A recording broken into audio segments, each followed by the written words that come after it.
Assalamualaikum, magandang araw sa lahat ng aking mga viewers. Ito po mga sisi, ay hinatid ko po yung anak ko sa school. So, close yung isang gate. So, dito kami sa front gate talaga mga sisi. So, maganda po ang weather dito ngayon sa Pakistan mga sisi. Medyo hindi po mainit. Ano lang po siya, cool lang po yung hangin. Lalo na pag umaga mga sisi. So, natapos ko na siyang ihatid doon sa gate mga sisi at ngayon ay umuuwi na po ako. Tinitingnan ko po talaga yung anak ko kapag pumapasok talaga siya sa gate at hinihintay ko ng mga 5 minutes bago ako uuwi. So, dito lang po kalapit ang amihang bahay sa school. Maglakad lang ako ng mga 3 minutes ay nakarating na ako sa aming bahay mga sisi. At dito rin sa Pakistan, marami din pong mga school, mga private school, mga public school. Actually, yung kapatid ni Mister ay mayroon po siyang dinadala na school. Pero public school po iyon mga sisi. Oo, iba kasi dito sa Pakistan mga sisi. Kung public school ay pwede ka rin magdala ng school. Tapos mag-registered ka lang sa gobyerno. At mura lang yung tuition pag public school mga sisi. Ang isang bata doon sa kapatid ni Mister ay 1,200 lang monthly. Tapos, bibilhin ng mga parents yung mga books at uniform. At mayroon pong mga 300 plus na estudyante yung kapatid ni Mister. At dito sa paligid namin mga sisi ay marami pong mga school dito na mga private school.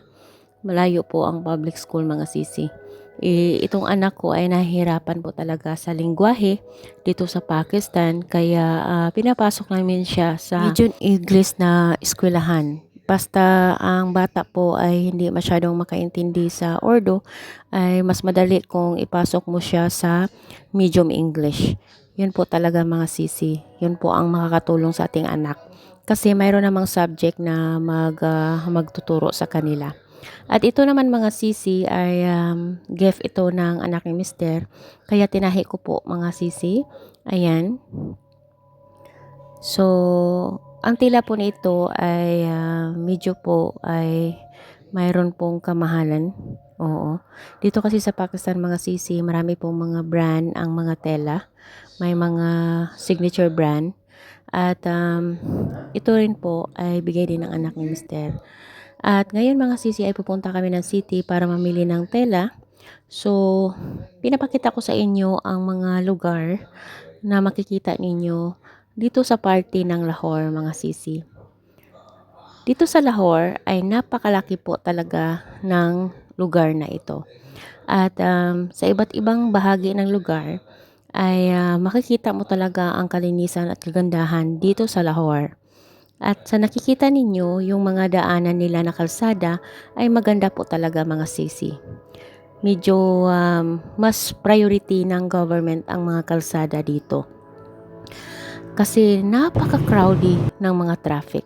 At dumating na kami sa lugar kung saan yung kapatid ni Mister, ganito din ang party ng mga ibang bahay or komunidad dito sa Pakistan sa Lahore. May mga ganito din mga sisi kagaya sa atin pag city ay dikit-dikit po yung mga bahay. Ganito po ang itsura. At marami pong mga ganitong mga community dito sa Pakistan, which is normal lang po talaga dito. Ang mga tao dito ay hindi katulad sa Pilipinas na napakasensitibo about sa mga right of way. Ayan, dumating kami dito sa ice cream shop. Kaya sabi ko kay Mister ay para pawala sa stress. So, dinala niya ako dito sa ice cream shop at dito kami kumakain ng ice cream. Ang brand po na ito ay napakasarap po talaga ng kanilang ice cream mga sisi.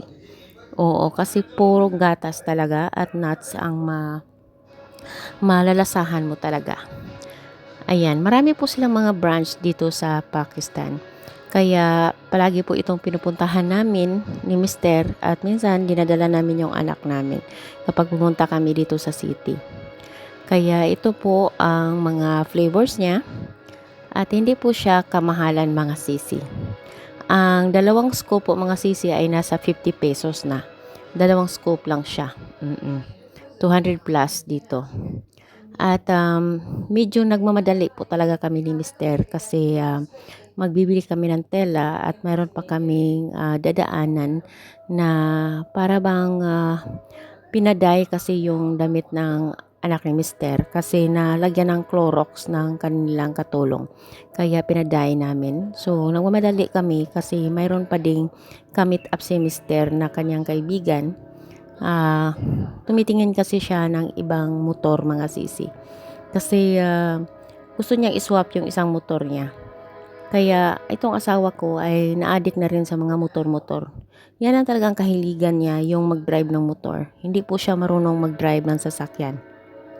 Kasi nung nagtrabaho siya sa Abu Dhabi na 37 years, ay may driver po yung company, kaya hindi po siya sanay na mag-drive. Ano lang po siya, motor lang po talaga. So ito pong nasa taas nakita ninyo na puti ay ano po yan mga sisi. Dinadaanan ng mga tren. Ayan, maraming poste na malaking tulay. Diyan po dumadaan yung tren mga sisi. At dito na, nakarating na kami sa motor shop. Ayan. Dito rin siya bumili dati ng isang motor mga sisi.